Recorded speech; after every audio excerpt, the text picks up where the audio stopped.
के लिए जिन वाणी माँ को वंदना शत बार है, वंदना शत बार है, वंदना शत बार है।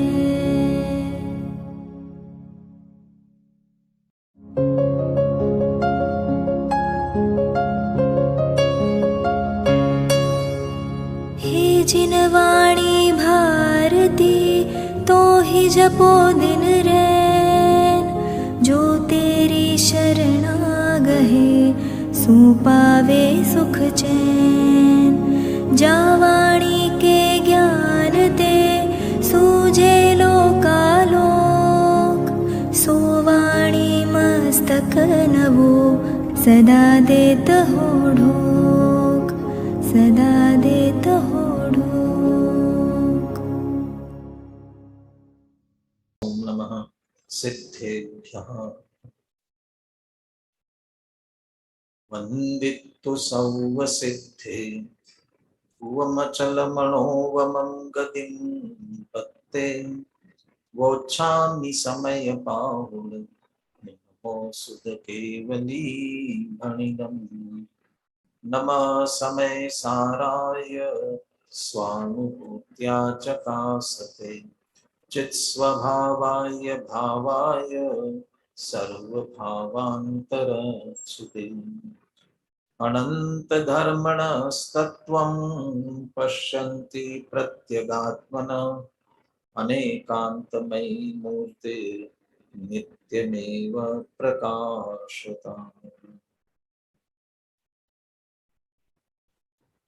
आचार्य कुंद कुंद देव विरचित समय सा परमागम आचार्य अमृत चंद्र कृत इसकी आत्मख्याति टीका। मूल से हम समय सार का सार ग्रहण करने का प्रयास कर रहे हैं। जीव अजीव अधिकार आज पूर्णता की ओर जा रहा है। इस अधिकार को पूर्ण करते हुए अमृत चंद्र आचार्य अंत में 4 कलश लिखते हैं और उन चारों ही कलशों की अपने को आज चर्चा करनी है। इसलिए बिना किसी भूमिका के सीधे हम कलशों से चर्चा प्रारंभ करते हैं। इसमें से पहले कलश में चूंकि जीव अजीव अधिकार है, इसलिए और जीव अजीव अधिकार का मूल प्रयोजन जीव अजीव का ज्ञान कराना नहीं है। यदि जीव अजीव का ज्ञान कराना होता तो फिर जीव के भेद प्रभेद कितने, अजीव के भेद प्रभेद कितने, इसमें जाते। परंतु जीव अजीव अधिकार का उद्देश्य है जीव को जीव का सच्चा ज्ञान कराना है। इसलिए उसी भेद विज्ञान की मुख्यता से पुनः जीव को पहचानने के लिए जीव का वास्तविक लक्षण क्या समझना चाहिए, जो कि पूरे अधिकार में तर्क से युक्ति से इस बात की चर्चा की है, उसी का उपसंहार करते हुए जीव का वास्तविक लक्षण क्या और क्यों, इसकी चर्चा कर रहे हैं। वास्तविक के साथ हम एक शब्द प्रयोग करें, निर्दोष लक्षण। निर्दोष, जो न्याय शास्त्र पढ़ते हैं उन्हें ख्याल में है कि लक्षण में 3 प्रकार के दोष आते हैं और जिसमें ये तीनों प्रकार के दोष न हो वो निर्दोष लक्षण होता है और निर्दोष लक्षण ही सही लक्षण होता है। तो जीव का ऐसा क्या लक्षण होना चाहिए, इस बात की भी चर्चा इस कलश में कर रहे हैं। मैं कलश का पाठ कर रहा हूँ, 43वां कलश। आप सभी ध्यान से सुने। वर्णाद्यै सहितस्तथा विरहितो द्वेधास्त्यजीवो यतो नामूर्तत्वमुपास्य पश्यति जगत् जीवस्य तत्त्वं तथा इत्यालोच्य विवेचकै समुचितं नाव्याप्यति व्याप्ति वा व्यक्तं व्यंजित जीव तत्वमचलम चैतन्यमालम्ब्यता।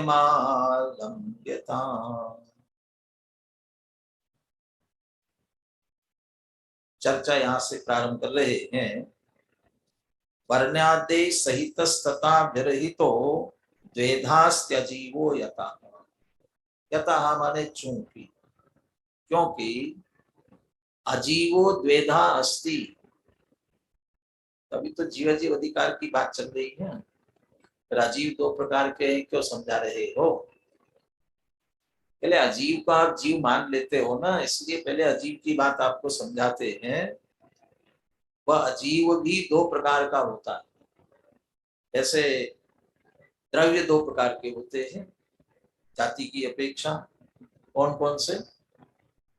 कौन कौन से? जीव और अजीव। जीव द्रव्य अजीव, दो भेद होते हैं। और अजीव कितने प्रकार? तो अजीव अजीव है, उसमें क्या प्रकार करेंगे? और बहुत से बहुत कहेंगे, हम तो कहेंगे 5। एक जीव और बाकी के 5 अजीव। लेकिन यहाँ तो करे कि 2। तो जाति अपेक्षा 5 जातियां हैं, लेकिन उन 5 को 2 प्रकारों में विभाजित किया जा सकता है। द्वेधा अस्ति, यह जीव 2 प्रकार के होते हैं। कौन से 2 प्रकार की बात कर रहे हैं यहाँ पर? अभी आगे से उसको जोड़ने के लिए पहले अपन वाक्य पढ़ते हैं, फिर उसमें से निकालते हैं। द्वेधास्त्य, हाँ कह रहे ना, वर्णादे सहितस्तथा विरहितो। ये अजीव 2 प्रकार का। कुछ अजीव ऐसे हैं जो वर्णादि से सहित हैं, तथा विरहिता, और कुछ अजीव ऐसे हैं जो वर्णादि से रहित हैं। अब लगा लीजिए उन अजीवों में से कौन वर्णादि सहित और कौन वर्णादि से रहित है। एकमात्र पुद्गल द्रव्य है, स्पर्श रस गंध वर्णवंता पुद्गला, और बाकी के सभी उससे रहित है। वर्णादे सहित एक पुद्गल और बाकी के सभी विरहित। जो वर्णादि से सहित होते हैं उनका एक विशेष नाम होता है। अभी जो 29 प्रकार के भाव दिए, उनमें भी वर्ण गंध स्पर्श रस, ये 4 अलग लिए, और फिर रूप भी लिया। रूप क्या होता है कि वर्ण, तो वर्ण तो अलग से ले लिया। फिर रूप क्या हुआ कि उन चारों का एक सामान्य रूप, रूप सहित उसके रूपी भी कहते हैं। और जो रूपी होता है, तत्वार्थ सूत्र का सूत्र भी है रूपिणः पुद्गला, वो रूपी को एक और शब्द दिया जाता है। रूपी को दूसरा नाम देते हैं मूर्तिक, मूर्त। तो जो वर्णादि सहित है उसे मूर्त कहते हैं, और जो वर्णादि से रहित है उसे क्या कहते हैं? फिर अमूर्त कहेंगे। तो ये जो द्वेधास्त्य अजीवो, अजीव 2 प्रकार जो कहा गया, वह एक तरह से मूर्त और अमूर्त। अजीव द्रव्य 2 प्रकार के होते हैं, मूर्त और अमूर्त के भेद से। तो मूर्त किसे कहेंगे, अमूर्त किसे कहेंगे? वर्णादे सहिता मूर्तः, वर्णादे रहिता अमूर्तः। ये बात जीव अधिकार, हमें जीव की बात करनी, ये क्यों समझा रहे हैं? कहते इसलिए ततः अमूर्तम उपास्य जगत जीवस्य तत्वम न पश्यति। इसीलिए अजीव भी अमूर्त होता है, इसलिए आप यदि अमूर्त कह करके जीव के तत्व को देखना चाहो तो ये जगत देख नहीं सकता। जगत जीवस्य तत्वम न पश्यति, जीव के तत्व को। तो जीव का तत्व अलग होता है, जीव तत्व और जीव का तत्व अलग होता है क्या? जीव तत्व, जीव का तत्व, या तत्व से कहते हैं तस्य भावा, माने उसका स्वरूप। जीव के वास्तविक स्वरूप को वो नहीं देख सकते। किससे? कि अमूर्त तत्वम उपास्य, अमूर्त की उपासना करके। कोई ये कहे ना कि हमें आत्मा को देखना है, नहीं आत्मा देख नहीं सकते, तो अमूर्तिक है। तो हम किसे आत्मा समझेंगे? जो अमूर्तिक है उसे आत्मा समझो। तो अमूर्तिक लक्षण बना करके जीव को जानना चाहो, जीव की उपासना करना चाहो, जीव को समझना चाहो, तो नहीं समझ सकते हो। क्यों नहीं समझ सकते हो? क्योंकि अजीव 2 प्रकार का है। उसमें एक प्रकार का अजीव अमूर्त भी है। बल्कि ये कहा जाए जाति अपेक्षा 5 अजीव में 4 अमूर्त है, वे भी तो अमूर्त है। तो अमूर्त कहकर तुम जीव के स्वरूप को देखना चाहोगे तो कैसे देख सकोगे?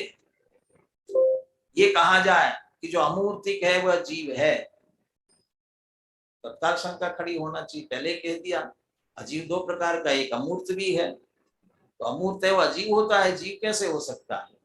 पहले अमूर्त जीव अमूर्त होता है ये ठीक है, लेकिन लक्षण की अपेक्षा जीव के स्वरूप को अमूर्त कह करके हम समझ नहीं सकते हैं, जगत नहीं देख सकता। अमूर्तत्वम उपास्य जगत जीवस्य तत्वम न पश्यति, क्योंकि अजीव भी अमूर्त होता है। तो फिर क्या करें? ऐसा लक्षण बनाओ जो बराबर जीव पर ही घटित हो और किसी पर घटित न हो और किसी में भी न जाए और सब जीवों में जाए। इसी को कहते हैं निर्दोष लक्षण। वो कैसा होता है? इत्यालोच विवेचकैहि समुचितम न अव्यापी अतिव्यापी वा। इसीलिए विवेचक, विवेचक माने विचक्षण, भेद ज्ञानी, विवेकी, समझदार, बुद्धिमान, कोई भी शब्द अपन कह सकते हैं। उन बुद्धिमानों में आलोच, बहुत आलोचना करके, आलोचना करके माने अरे तुम सब गलत हो, झूठे हो, तुम तो अमूर्त को लक्षण बना रहे हो, तुम लक्षण बनाने वाले सब गलत, ऐसी आलोचना करके।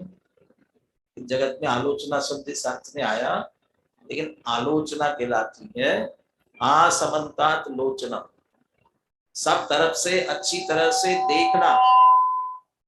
इसलिए यहाँ हिंदी जो अर्थ किया ना, उसका अर्थ किया कि अच्छी तरह से परीक्षा करके, आलोच परीक्षा देखा अच्छी तरह से।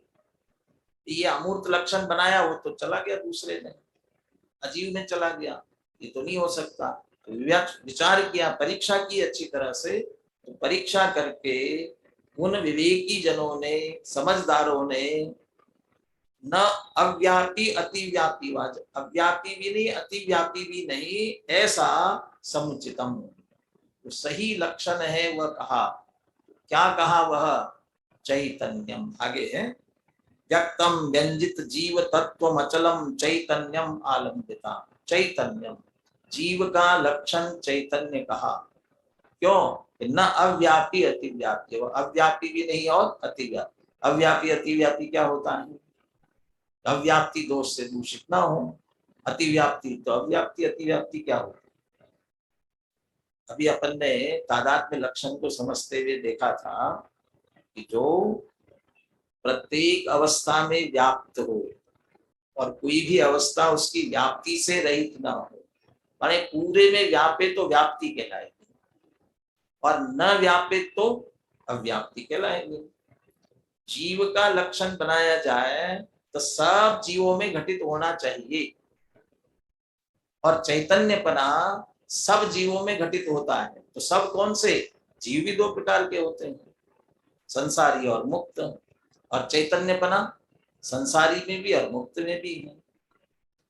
अब कहे अमूर्तिक लक्षण बनाए तो, अमूर्तिक लक्षण बनाए तो क्या अव्याप्ति दोष भी आए? अमूर्तिक लक्षण अव्याप्ति कैसे होता? अतिव्याप्ति होना चाहिए, या अव्याप्ति भी आएगा। इसलिए आएगा, पीछे वर्णादि के संदर्भ में तादात्म्य की बात करते हुए शिष्य ने कहा था क्या आप मोक्ष में वर्णादि से रहित मानो, तन्मयता से रहित मानो, ठीक है, लेकिन संसारी जीव तो वर्णादि सहित ही है। बताओ एकाध संसारी वर्णादि से रहित? तो संसार दशा में तो वर्णादि सहित है ना। और व्यवहार से, उद्गल सहित होने से, बंध सहित होने से जीव को व्यवहार से मूर्तिक भी कहा गया है। पंचरस वन क्या? पंचरस वन्न गंधा दो खासा अठ निश्चया जीवे नो संति अमुक्ति तदो व्यवहारा मूर्ति बंधा दो। व्यवहार से मूर्ति कहा, लेकिन किसे मूर्ति कहा? कौन जीव? कौन सा जीव? संसार दशा। लेकिन मुक्त होने पर कैसे मूर्ति कहोगे?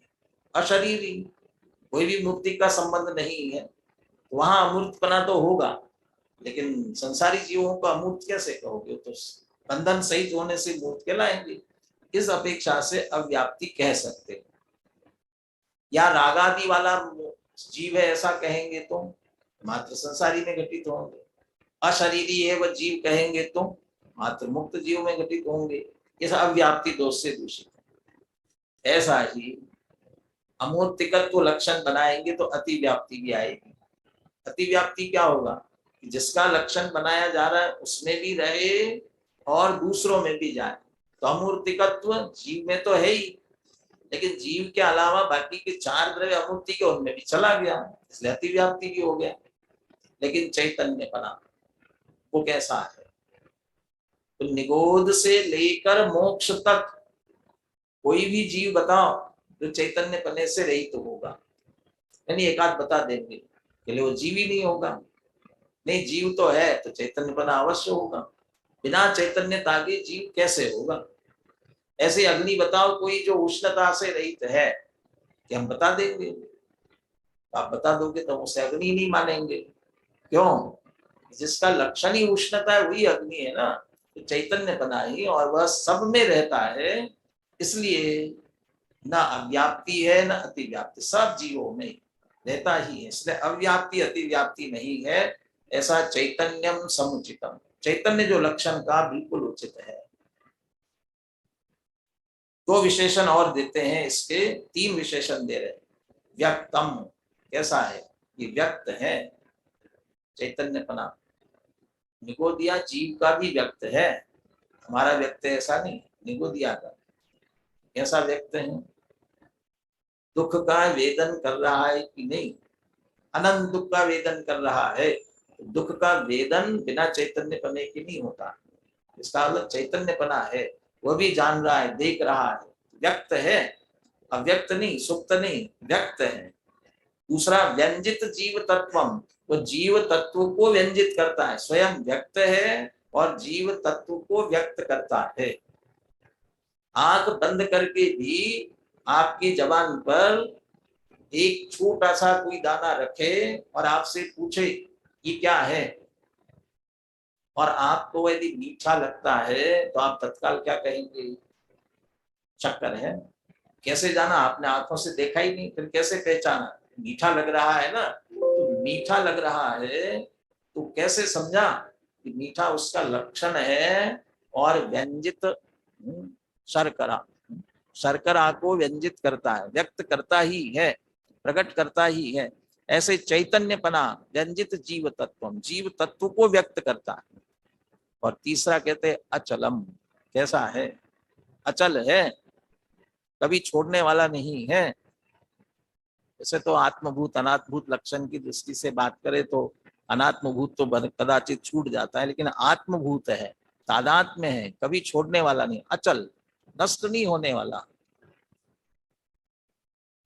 निगोद में नरक में तिल तिल करे देह के खंड, असुर भिड़ावे दुष्ट प्रचंड।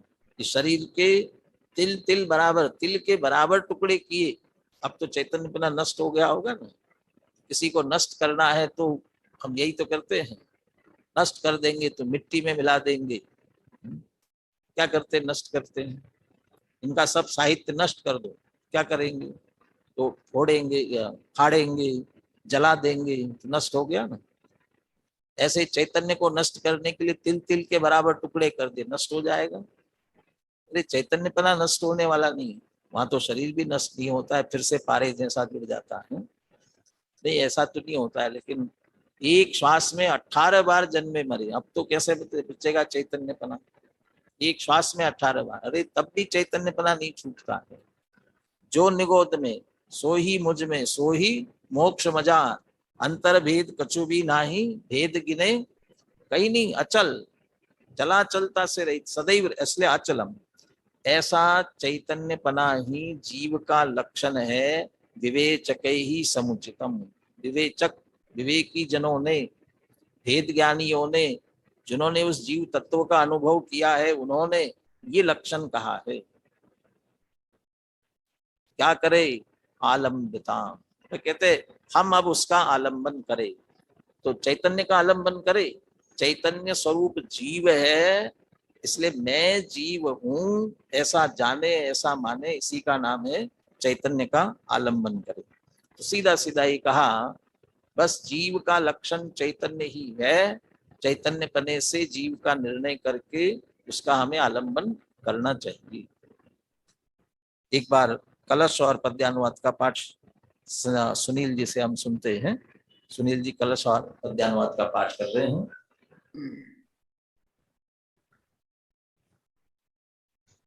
वर्णाद्यै सहितस्तथा विरहितो द्वेधास्त्य जीवो यतो नामूर्तत्वमुपास्य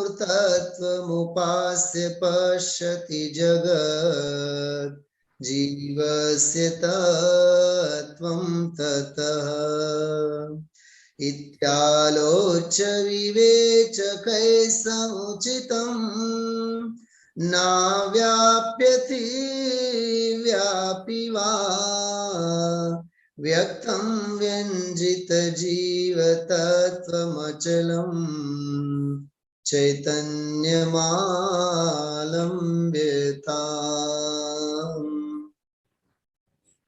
मूर्तिक अमूर्तिक जीवद्रव्य दो प्रकार, इसलिए अमूर्तिक लक्षण न बन सके।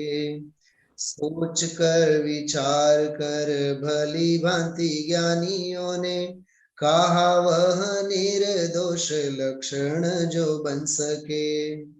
अति व्याप्ति अव्याप्ति दोषों से विरहित चैतन्यमय उपयोग लक्षण है जीव का। अतः अवलंब लो अविलंब इसका ही, क्योंकि यह भाव ही है जीवन इस जीव का। क्योंकि यह भाव ही है जीवन इस जीव का। आलम्ब्यताम, ये कहा था ना आलम्ब्यताम, इसमें दो बातें पद्यानुवाद में विशेष जोड़ दी। एक तो कब आलम्बन ले, अतः अवलंब लो आलम्ब्यताम, कब लेवे, अविलंब, अविलंब तत्काल। अभी जीव को जानना चाहते, जीव को पहचानना चाहते हैं तो अविलंब इसका आलम्बन लो। क्यों ले, क्योंकि यह भाव ही है जीवन इस जीव का। जीव का भी जीवन, यानी जीव जीव है, जीव में प्राण है, जीव भी जीता है, शरीर जीता है, शरीर जीवित है। कैसे देखते हैं कि इसमें प्राण है? प्राण निकल गया तो मुर्दा है, जीवित नहीं है।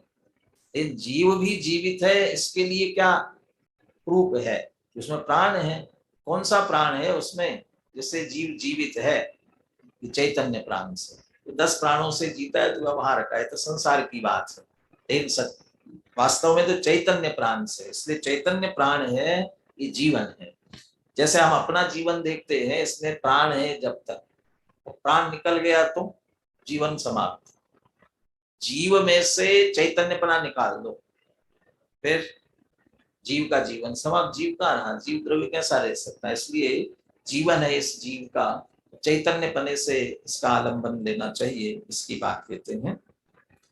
अब ज्ञानियों ने तो ये अच्छी तरह लक्षण बना दिया, तो इसके बाद भी अज्ञानी जड़ को, पुद्गल को ही अपना जानते हैं, अपना मानते हैं, इसलिए ज्ञानियों को बड़ा आश्चर्य होता है।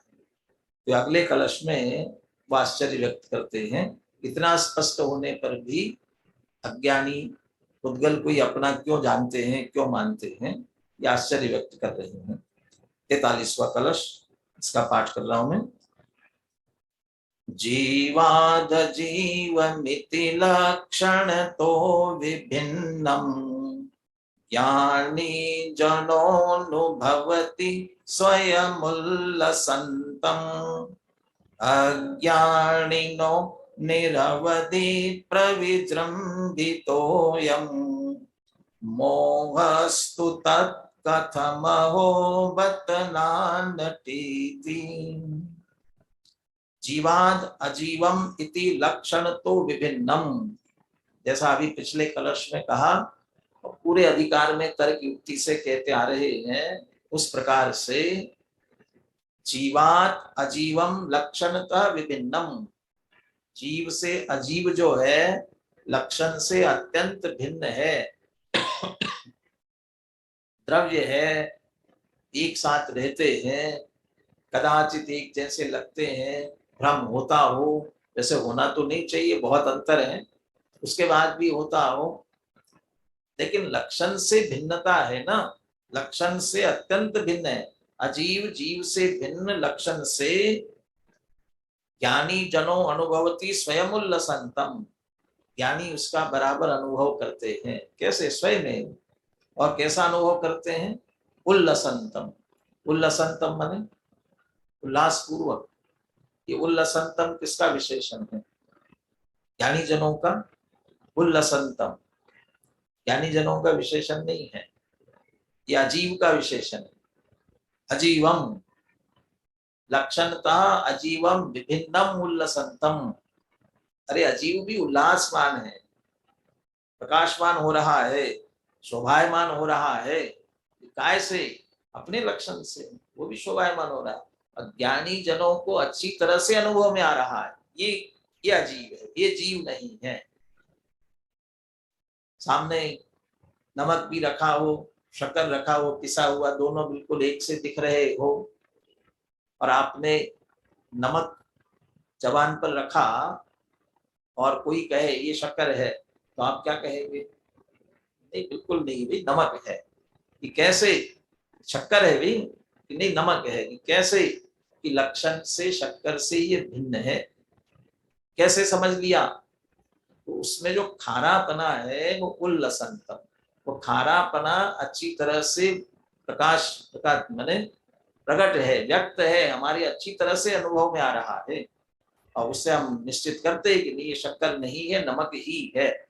उसी तरह ज्ञानी भी चैतन्य से रहित होने से ये अजीव है, और चैतन्य वाला ही जीव होता है, और उस अजीव में चैतन्य की निशानी नहीं है।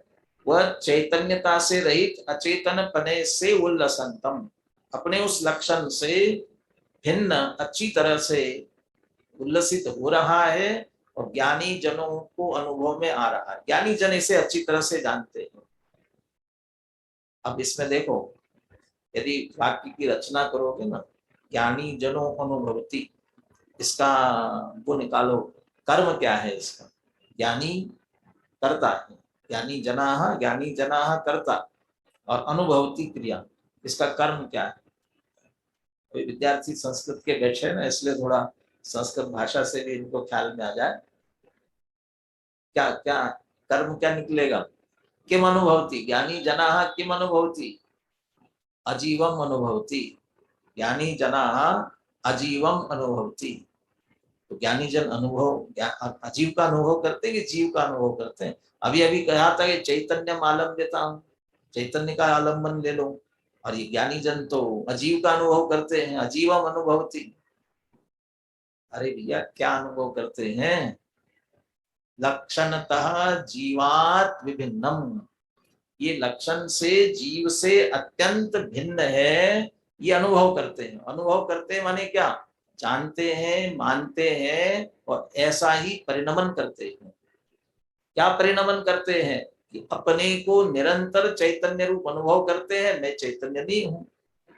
और ये जो शरीर आदि जितने अजीव है, ये अजीव जड़ है, अचेतन है, और अचेतन है। अच्छा, उनका ज्ञानी क्या अनुभव करते होंगे? ये अनुभव करते हैं कि ये मैं नहीं हूं। तो ये अजीव का अनुभव करने का अर्थ ही है ये मैं नहीं हूं, ये अनुभव है। इसको आप ऐसा करें ना, टोडरमल जी से पूछा कि निश्चय के आश्रय से सम्यक दर्शन होता है, व्यवहार के आश्रय से सम्यक दर्शन नहीं होता, इसलिए निश्चय का आश्रय करना चाहिए, व्यवहार का आश्रय छोड़ना चाहिए। तो उन्होंने पूछा, जनागम में तो दोनों नयों के ग्रहण करने के लिए कहा है, एक को ग्रहण करेंगे एक को छोड़ेंगे तो जिनवाणी की आज्ञा के विरुद्ध है। तो दोनों नयों के ग्रहण करने के लिए कहा कि हाँ कहा है। तो फिर व्यवहार का भी ग्रहण करना पड़ेगा ना, व्यवहार को भी मानना पड़ेगा और ग्रहण करना पड़ेगा कि हाँ करना है। लेकिन व्यवहार को ग्रहण करने के लिए तो कैसा ग्रहण करने के लिए कहा? निश्चय का ग्रहण ये करना है कि ऐसा ही है। और व्यवहार का ग्रहण क्या है? ऐसा है नहीं, उपचार से किसी अपेक्षा से ऐसा कहा जा रहा है, ऐसा मानना ही व्यवहार का ग्रहण है। माने ऐसा नहीं है ये जानना ही व्यवहार का ग्रहण है। व्यवहार के साथ ऐसा ही है ऐसा जानना है व्यवहार का ग्रहण नहीं है। और एक बात ऐसा पूछते हैं ना, भूत को मानना चाहिए कि नहीं मानना चाहिए, भूतों को मानना चाहिए कि नहीं मानना चाहिए? हाँ, भूत को मानना कि नहीं मानना? यदि भूत मानते हो तो ग्रहित मिथ्या दृष्टि, और नहीं मानते हो तो भी ग्रहित मिथ्या दृष्टि। दोनों माने नहीं माने दोनों में ग्रहित मिथ्या दृष्टि। यदि भूतों को जैसे अन्य लोग पूजते हैं मानते हैं, यदि वैसा मानोगे, ये तो कोई बड़ी शक्तिशाली होते हैं ऐसा मानोगे तो ग्रहित मिथ्या दृष्टि, वो पूजोगे उनको तुम। और नहीं मानने का मतलब, अरे ये जो व्यंतर देवों के जो भेद होते हैं वो उसमें से भूत नाम का भी एक भेद है, तो उस रूप से मानना ही पड़ेगा। जिनवानी में कहा है तो जिनवानी नहीं मानेंगे क्या? तो मानने का अर्थ क्या है? ऐसे ही यहाँ अजीवम अनुभवती, तो अजीव का अनुभव करते माने क्या? लक्षणता विभिन्नम अनुभवती, भेद कर रहे हैं। और इसका अर्थ ये है कि जीव का अनुभव करते हैं। अरे मैं नहीं हूं ऐसा उसका अनुभव करने की बात।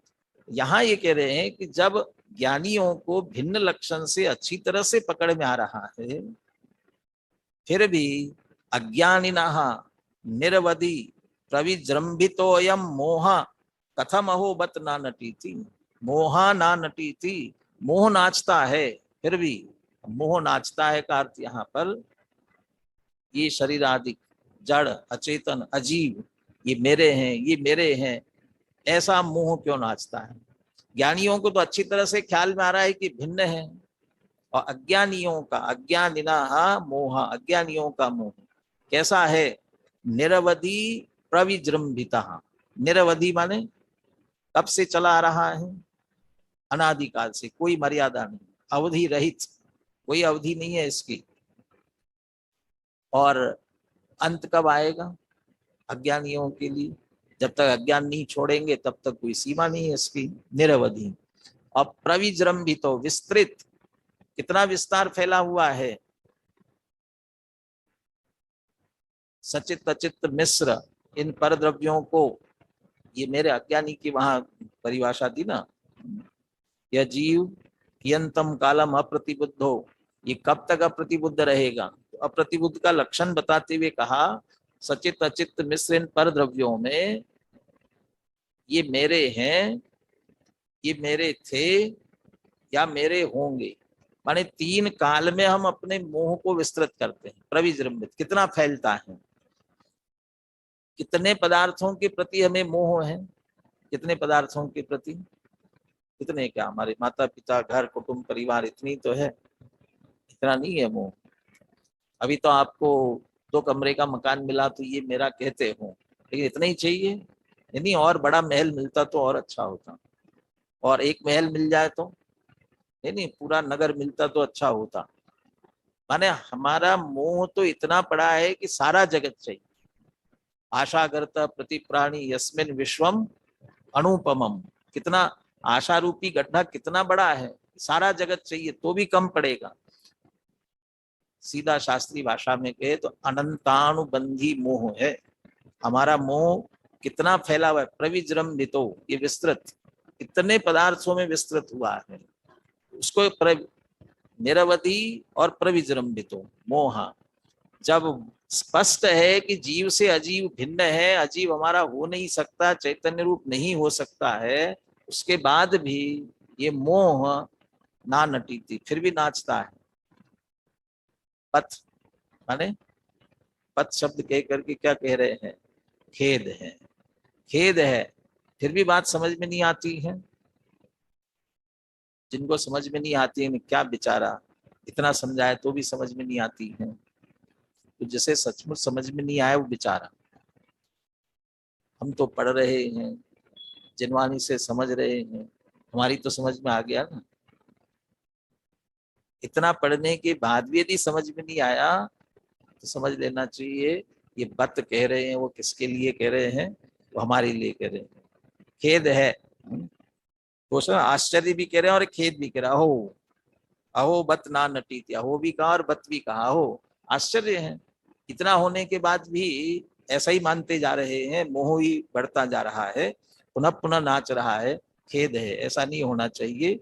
वस्तु स्वरूप को समझकर अजीव को जीव से भिन्न जानो और जीव को अजीव से भिन्न जानो और अपने को जीव रूप ही अनुभव करो। ये प्रेरणा इसमें से देना चाहते हैं। बोलिए सुनील जी कलश और पद्यानुवाद बोल रहे, अपन सुनते हैं।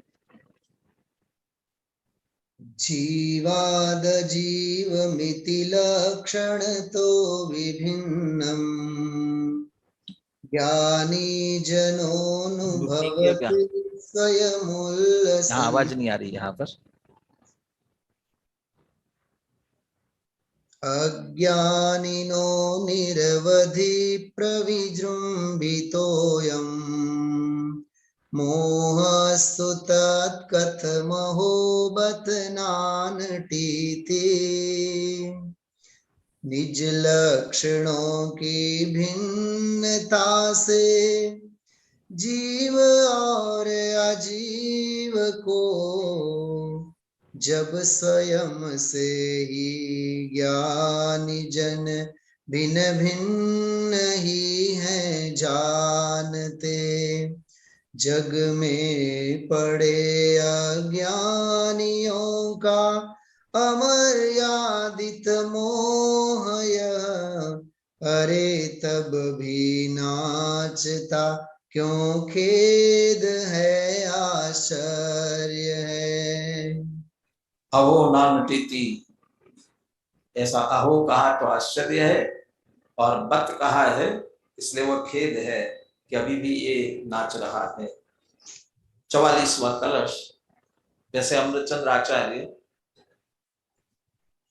गाथाओं की उठानिका लिखते हैं, कदाचित कहीं कहीं कलशों की भी उठानिका लिखते हैं। यहाँ 44वें कलश की भी उठानिका लिखी। क्या लिखा 44वें कलश से पहले? ना नट्यताम तथापि, ना नट्यताम तथापि। क्या कहना चाहती है इसमें? पीछे से जोड़ो। पहले जब जीव अजीव लक्षण से अत्यंत भिन्न भिन्न है, ज्ञानियों को अच्छी तरह से अनुभव में आ रहा है, फिर भी अज्ञानियों का मोह ना नटीति, अज्ञानियों का मोह नाचता है। ना नटीति उससे जोड़ना चाहते, ना नट्यता नाचने दो उसे, तथापि तो नाचने दो। तो अज्ञानियों का मोह नाच रहा है, अनादि संसार चला रहा है, आप फिर नाचने दो। ऐसे कैसे चलेगा? तथापि मोह कितना भी नाचे, नाचने दो उसे। कभी कभी कहते ना वो गाली बक रहा है, वैसा कर रहा है, ये कर रहा है, करने दो उसे, करने दो। ऐसा कह के कहना क्या चाहते? करने दो माने कह के कहना चाहते हैं उसको कुछ भी करने दो, तुम्हारा कुछ बिगाड़ होने वाला नहीं, चिंता मत करो। ऐसा ही यहाँ कहना चाहते। मोह कितना भी नाचे, ना नट्यता तथापि तुम्हारा कुछ भी बिगड़ने वाला नहीं। क्यों नहीं बिगड़ेगा वो बताते हैं अगले कलश में। अस्मिन्ननादिनि महत्य विवेक नाट्ये वर्णादिमान नटति पुद्गल एव नान्या रागादि पुद्गल विकार विरुद्ध शुद्ध चैतन्य धातुमय मूर्तिरयं च जीव। वो जो मोह नाच रहा है ना, उस नाचने वाले मोह में क्या नाचता है? इधर अंदर मोह नाचता है और उसमें बाहर क्या नाच रहा है? उसके मोह का विषय क्या बनता है? अस्मिन अनादिनी महत्ति अविवेक नाट्य, ये जो अनादि से महान अविवेक का नाटक चल रहा है, अविवेक अज्ञान, और यहां सीधा जैसे मोह कहा। अब मिथ्यात्व की परिभाषा देते हैं ना, मिथ्यात्व किसे कहते हैं? उल्टी मान्यता को। टोडरमल जी उसे सरल भाषा में ये कहते हैं, जैसा है वैसा नहीं मानता और जैसा नहीं है वैसा मानता है, ये अविवेक। इस अविवेक के नाटक में क्या नाच रहा है? ये मोह। यही इसी मोह को अविवेक कह रहे हैं यहाँ पर। ये अविवेक का नाटक। नाटक किसे कहते हैं? नाटक किसे कहते हैं? जो सही नहीं होता है वो नाटक कहलाता है। कोई अभी किसी को मैं पूछूं कल क्लास में क्यों नहीं आए थे, मेरा सिर दर्द, या भी नहीं बैठना हो, मेरा सिर दर्द कर रहा है मैं जा रहा हूँ, क्यों नाटक कर रहे हो, बैठ जाओ, क्यों कहेंगे? तो सचमुच हो नहीं रहा है, तुम बता रहे हो, नाटक कहेंगे ना। तो ये जो अनादि का महान अविवेक का नाटक क्यों कह रहे हैं? क्योंकि वो अविवेक जैसा जैसा मानता है, ये देह मेरी, ये स्त्री पुत्र कुटुंब मेरे, संपत्ति मेरी, वैभव मेरा, ये सब अपना अपना कहते हैं, हो जाता है क्या? कोई नहीं होता है।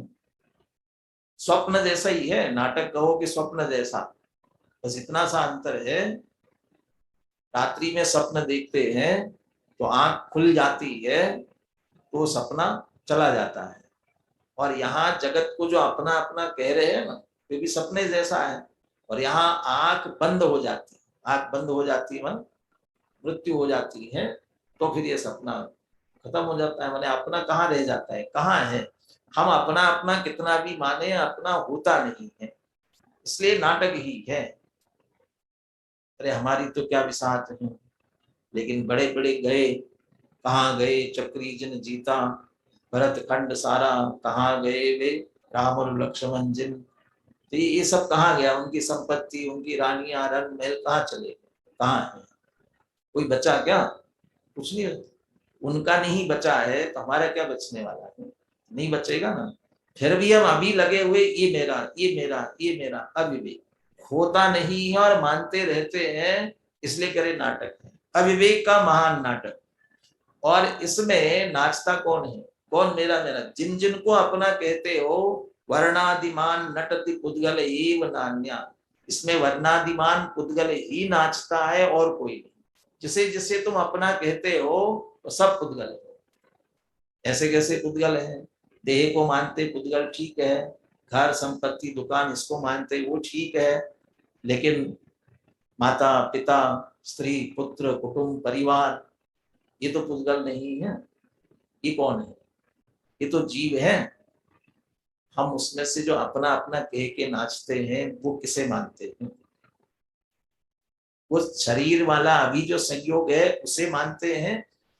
हमारे प्रिय जनों का वियोग हो गया, फिर भी हम फोटो लेकर के छाती से लगा के बैठते हैं। फोटो किसकी है? वो देह सहित है तब तक हमें प्रिय है, और वो आत्मा चली गई और भूल से वही आत्मा हमारे घर में आ गई, तो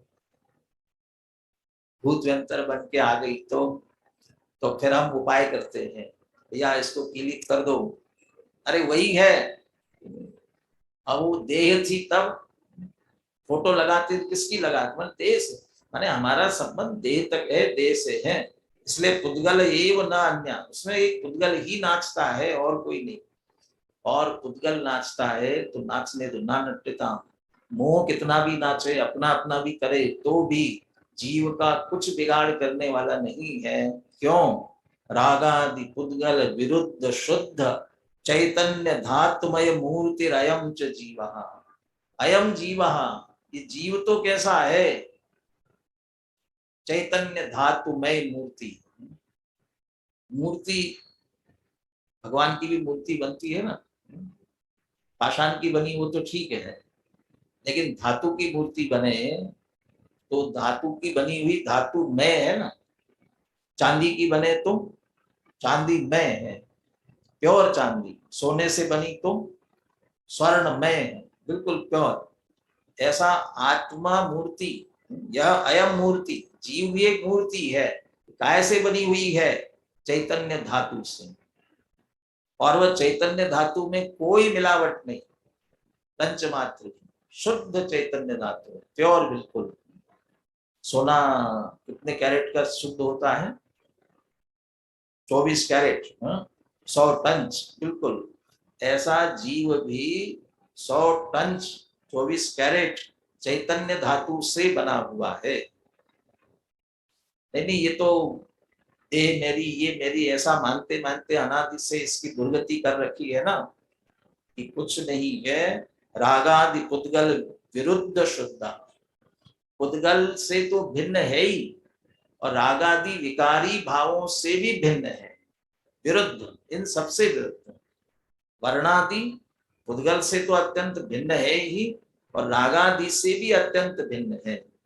अभी आगे कर्ता कर्म अधिकार आने वाला है। विज्ञान घन शब्द का प्रयोग किया हुआ है। विज्ञान घन, घन माने ठोस, और ठोस ऐसा ठोस इसमें कोई दूसरा प्रवेश नहीं कर सकता।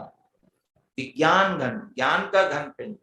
ये चैतन्य धातु, चैतन्य धातु से बना हुआ ठोस आत्मा है, और उससे इतना भरा हुआ है चैतन्य पने से, इसमें वर्णादि तो प्रवेश करते ही नहीं, पुद्गल रागादि भी प्रवेश नहीं कर सकते। रागादि पुद्गल विकार विरुद्ध शुद्धा, पुद्गल, यहाँ ऐसा भी अर्थ कर सकते हैं, रागादि भी पुद्गल के विकार है, हमारे नहीं है, उससे भी विरुद्ध शुद्ध ऐसा चैतन्य धातु में मूर्ति रयम च जीवा। ये जीव तो चैतन्य धातु में है। कोडरमल जी जीव और कर्म का संबंध अनादि काल से है, ये कहते हुए उसके साथ साथ ये भी याद दिलाते हैं, जीव कर्म के साथ अनादि से रह रहा है, और कर्म इसको परेशान करता है, 4 गतियों पे भ्रमण कराता है, क्या क्या दुर्गति करता है, दुर्दशा करता है। लेकिन इतना अनादि से होने पर भी जीव का एक प्रदेश भी जड़ नहीं हुआ, एक प्रदेश भी, और साथ में कर्म का एक परमाणु भी चेतन नहीं हुआ। एक दूसरे रूप नहीं होते। जीव का क्या बिगाड़ किया? मोह नाचता है तो नाचने दो, उसमें नाचने में पुद्गल नाचता होगा, लेकिन जीव के चैतन्य धातु में कोई अंतर नहीं पड़ता। वो चैतन्य में ही है, चैतन्य में था और चैतन्य में ही रहने वाला है। तो पहले कलश में जैसा कहा, चैतन्य मालम्बितम अचलम व्यक्तम व्यंजित जीव तत्वम, उस चैतन्य पने का ही निरंतर आलम लेना चाहिए। बोलिए सुनील जी। 44वां कलश भी बहुत बढ़िया है। 4 गतियों का अभाव करके अनंत चतुष्टय की प्राप्ति कराने वाला। मोह नाचने दो, हम तो चैतन्य धातु में मूर्ति रयम च जीवा। ये जीव तो चैतन्य धातु में है, ऐसा हम जाने माने।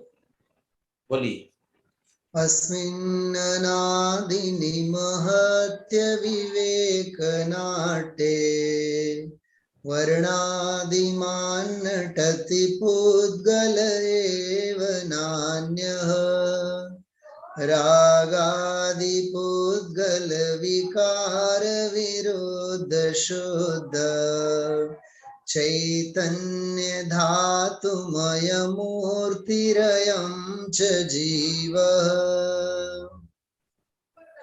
हरे काल अनादि से अविवेक के इस नृत्य में बस एक पुद्गल नाचता, चेतन नहीं इस कृत्य में। यह जीव तो पुद्गलमयी रागादि से भी भिन्न है, आनंदमय चिद भाव तो दृग ज्ञानमय चैतन्य है। चैतन्य धातु में उसके साथ आनंद भी जोड़ा। प्रयोजन अपना आनंद है ना। आनंद में चिद भाव तो दृग ज्ञान में चैतन्य है। ये मोह में पुद्गल नाचता है। मानने वाला मोह और जिसे मान रहा है वो उसका विषय, ये दोनों पुद्गल है। मोह का परिणाम भी पुद्गल, और जिसे जिसे अपना मानता है।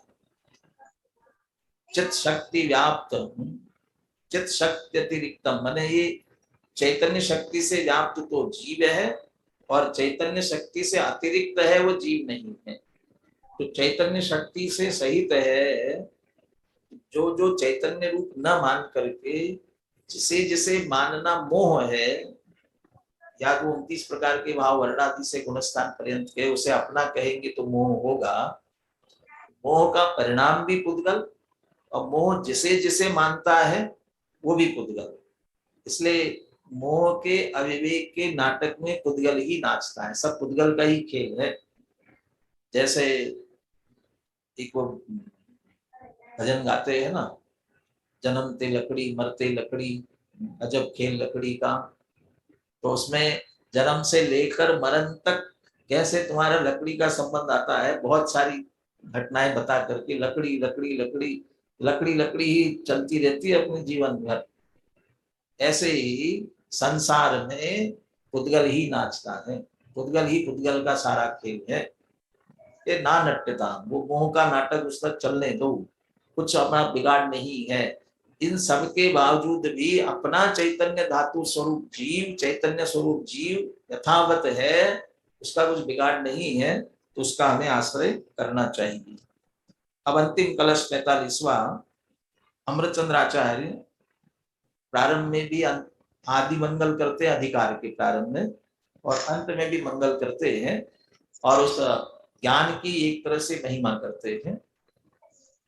जीव अजीव अधिकार है, तो जीव अजीव को भिन्न भिन्न जान करके जो फल निकला, वह क्या फल प्रकट हुआ, उसकी चर्चा करते हुए एक तरह से अंतिम मंगल करते हैं। कलश का पाठ कर रहा हूं। इत्थम ज्ञान प्रकच कलना पाटनम नाटयित्वा जीवा जीवौ स्फुट विघटनम नैव यावत् प्रयाता विश्वं व्याप्य प्रसभ विकसत् व्यक्त चिन्मात्र शक्त्या ज्ञात्री द्रव्यं स्वयमतिरसा तावदोच्चैश्चकासे। यावत तावत, जब तक ये कार्य हुआ कि न हुआ तब तक ये कार्य हुआ। सूर्य प्रातः उदित हुआ कि नहीं हुआ, अंधेरा तत्काल चला गया। ऐसा यहाँ कहते हैं, जीवा जीवो स्फुट विघटनम नैव यावत् प्रयातः। जीव अजीव का स्पष्ट विघटन जब तक नहीं हुआ, माने हुआ कि ना हुआ, नैव यावत् प्रयात, इधर विघटन हुआ, अंतिम है ज्ञात्री द्रव्यम स्वयमति रसा तावदुच्चैश्चकासे। इधर विघटन जीव अजीव का विघटन हुआ नहीं हुआ कि उधर तावत ज्ञात्री द्रव्यम स्वयमति रसात उच्चैश्चकासे। ज्ञात्री द्रव्य स्वयं अपने निज रस से अत्यंत उग्रता से प्रकाशमान हो गया। सीधा अर्थ है, जीव अजीव का भेद विज्ञान होते ही, जीव अजीव का विघटन होते ही ज्ञात्री द्रव्य, आत्म द्रव्य, चैतन्य रूप द्रव्य है, तो तत्काल प्रकाशमान हो जाता है। अब यहाँ जो तावद उच्चैश्चकासे, उग्रता से प्रकाशमान होता है, चैतन्य जी छाबड़ा ने दो अर्थ किए, तावद उच्चैश्चकासे, विघटन होना और उग्रता से प्रकाशित होना। क्या दो अर्थ किए? एक अर्थ किया सम्यक दर्शन की प्राप्ति हुई, माने श्रद्धान में दोनों का विघटन हुआ, और उसके कारण से श्रद्धान में ही ज्ञात्री द्रव्य, ज्ञाता द्रव्य, आत्म द्रव्य जो है निज रस से अत्यंत उग्रता से प्रकाशित हुआ, दृष्टि में आया। और दूसरा, जीव अजीव बिल्कुल पृथक हो गए, तो फिर क्या हुआ? ज्ञान शरीरी त्रिविध कर्म मल वर्जित सिद्ध महंता, ज्ञाता ज्ञाता मात्र रह गया, माने वह मोक्ष की प्राप्ति हुई। इनका विघटन हुआ, उधर मोक्ष हुआ। दोनों तरह से अर्थ किया है, लेकिन दोनों का विघटन कैसे होगा? एक साक्षात विघटन और एक श्रद्धा में। श्रद्धा में भी कैसे होगा? इत्थम ज्ञान प्रकच कलना पाटनम नाटयित्वा। नाटक ही नाटक चल रहा है, लेकिन वह अविवेक का नाटक था। अब अविवेक का नाटक छोड़ करके अब ज्ञान का नाटक, यहाँ नाटयित्वा, नचाना कह रहे हैं। किसको नचाना है? ज्ञान क्रकच कलना पाटनम, प्रकच माने करोत, ज्ञान रूपी करवत को डाल करके, लकड़ी को छेदना हो तो लकड़ी को काटते हैं करोत, तो उस लकड़ी के 2 फाड़ करने हैं तो करोत को डालना पड़ेगा ना, करोत डाल दी हो जाएगा। क्या करना पड़ेगा? चलाना पड़ेगा। कैसे चलाना? निरंतर चलाते रहो। तो ये पाटनम नाटयित्वा, ये भी ज्ञान रूपी कनौत को, भेद विज्ञान को, भेद विज्ञान की धारा को भी अकेला डालने से काम नहीं चलेगा, ये उसका अभ्यास। नाटयित्वा माने पुनः पुनः चिंतन करना, पुनः पुनः विचार करना, उसी बात का। वस्तु विचारत ध्यावते मन पावे विश्राम, रस्वादत सुख उपजे अनुभव। तो वो निरंतर चिंतन करते, वो निरंतर जो चिंतन है उसे कह रहे हैं ज्ञान रूपी करवत को नचा करके, ज्ञान रूपी भेद विज्ञान की निरंतर धारा चला करके। तो ये भेद विज्ञान का चिंतन सम्यक दर्शन के लिए आवश्यक है, उसके बिना सम्यक दर्शन की प्राप्ति होगी नहीं। मैं चैतन्य स्वरूप ज्ञाता द्रव्य हूं, ये कैसे ख्याल में आएगा, कैसे दृष्टि में आएगा? उसके लिए भेद विज्ञान की धारा निरंतर चला करके, देह नहीं, मैं चैतन्य स्वरूप आत्मा हूं, देह से भिन्न चैतन्य स्वरूप आत्मा हूं, ये धारा चलाई तो उससे जीव अजीव का स्पष्ट विघटन होकर के ज्ञाता द्रव्य हमारी दृष्टि में आ गया। और दूसरी तरफ भावयेत भेद विज्ञानम यदम अविच्छिन्न धारया यावत तावत पराचित्वा ज्ञानम ज्ञाने प्रतिष्ठिते, माने वो भेद ज्ञान की अविरल धारा मोक्ष तक चलनी है। तो वहां वो निरंतर चलते चलते कब तक? जब तक दोनों का स्पष्ट विघटन नहीं हुआ। अब जैसे ही भेद विज्ञान हुआ तो उससे हुआ क्या? तो चैतन्य प्रकट हुआ ना। वो कैसे प्रकट हुआ? उच्च स्वयं अति रसात, उसके साथ साथ कहते हैं विश्वम व्याप्य प्रसव विकसत व्यक्त चिन्मात्र शक्त्या, सारे विश्व को व्याप्त करके प्रसव विकसत, जिसका विकास भी अत्यंत, प्रसव बहुत विस्तार वाला विकास भी हुआ, किससे? व्यक्त चिन्मात्र शक्त्या, प्रकट अपनी चिन्मात्र शक्ति के द्वारा, माने चिन्मात्र शक्ति से विकसित होते हुए सारे विश्व को व्याप्त करके प्रकट हुआ। अब विश्वम, अब ये पहले था महान अविवेक का नाट, निरवधि प्रसवजनव्रत, वो था ना कौन? मोह। मोह भी अनादि काल से और बहुत विकसित था, फैला हुआ था। अब मोह इतना फैला हुआ है, वहां से समेटना है ज्ञान, वो मोह का अभाव करेगा तो ज्ञान को भी इतना फैलना पड़ेगा ना। तो विश्वम व्याप्य, सारे विश्व में व्याप्त होकर के, सारे विश्व में कैसे व्यापा? केवल ज्ञान हुआ तो सारे विश्व में व्याप्त हो गया। लेकिन सम्यक दर्शन की भी तो बात की थी। तो विश्वम व्याप्ति का मतलब क्या?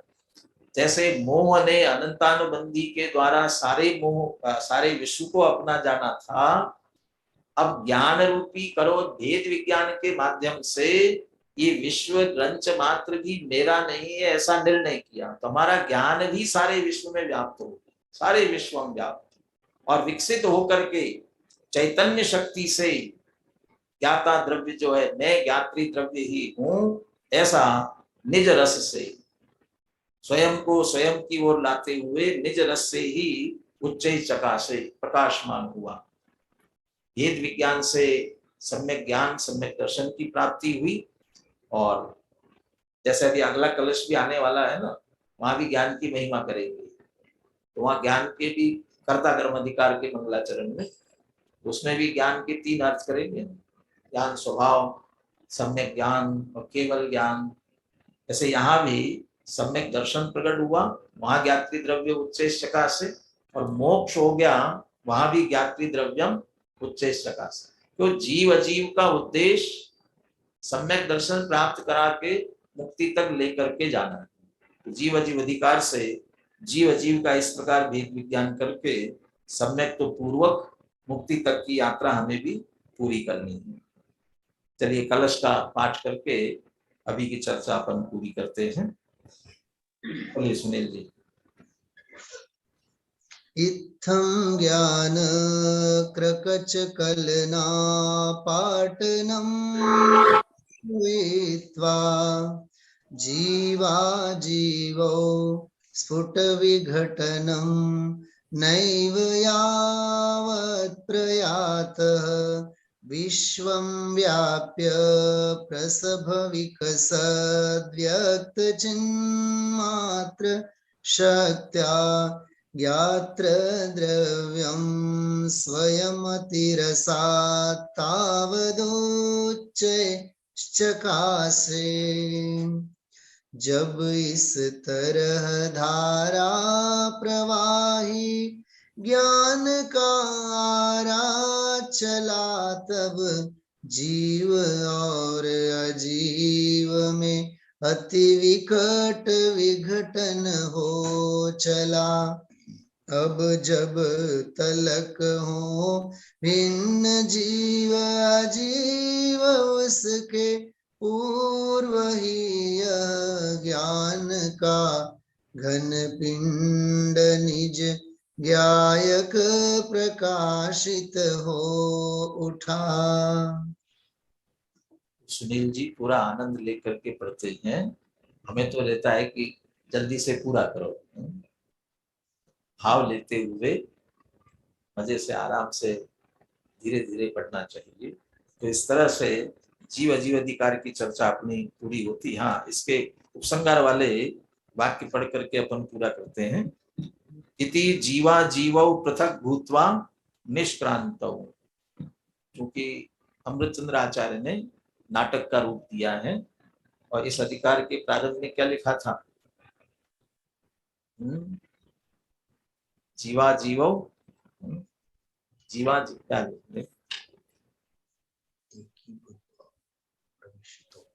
पहला वाक्य,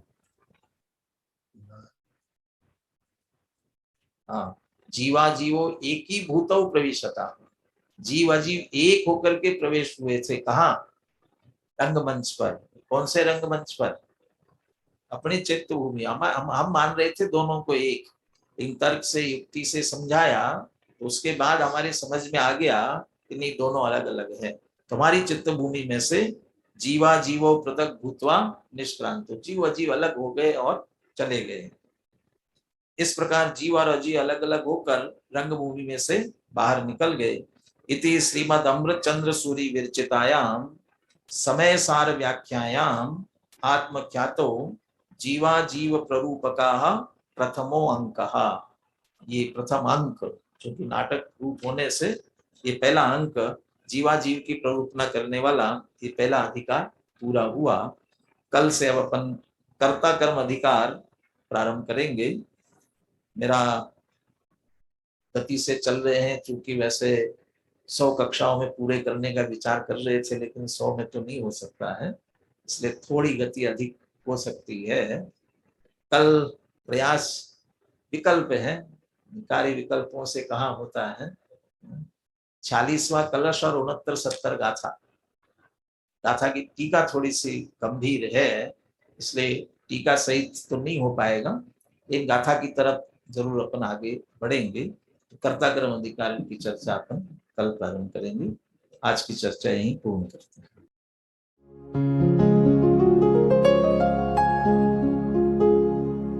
निज निधि निज में बताए, यह अनंत उपकार है उसके लिए जिन वाणी माँ को वंदना शत बार है, वंदना शत बार है, वंदना शत बार है।